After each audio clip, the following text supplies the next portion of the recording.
Ni wedi bod yn lwcus iawn o blatfform hwb fan hyn o ran y ffrydio byw ac o ran y dysgu cyfunol fel maen nhw'n galw fe.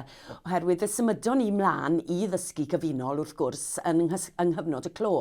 Ond Google Classrooms yn unig ar y pryd, ond erbyn hyn wrth gwrs ni wedi symud i'r cam nesaf a Google Meet gyda ffrydio byw yn digwydd naill ai o'r cartref neu o'r ysgol. Achos erbyn hyn, mae yna gryn dipyn o blant yn hunan ynysu a'r athrawon bellach yn dysgu y dosbarth, yn ffrydio'n fyw a hefyd yn rhoi deunydd ar Google Classrooms. A mae'r cyfan wedi gweithio i ni fel ysgol a chwarae teg mae'r plant a'r staff wedi addasu yn rhyfeddol o dda ac wedi bod yn fodlon gwirfoddoli i wneud y gwaith. Fi'n credu mae'r ysgol yn barod ar gyfer unrhyw bosibiliad nawr o rhaid mynd nôl i gwersi ar-lein neu gwersi cymysg o gwersi ar-lein a gwersi yn person.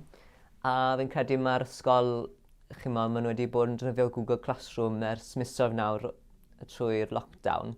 Felly fi'n credu byddai'r ysgol yn barod i wneud hyn. A fi'n credu maen nhw'n gwybod beth yw'r tips a hints nawr o defnyddio Google Classroom a Google Meet nawr, herwydd bod ni wedi bod yn trealu fe yn y mis diwethaf.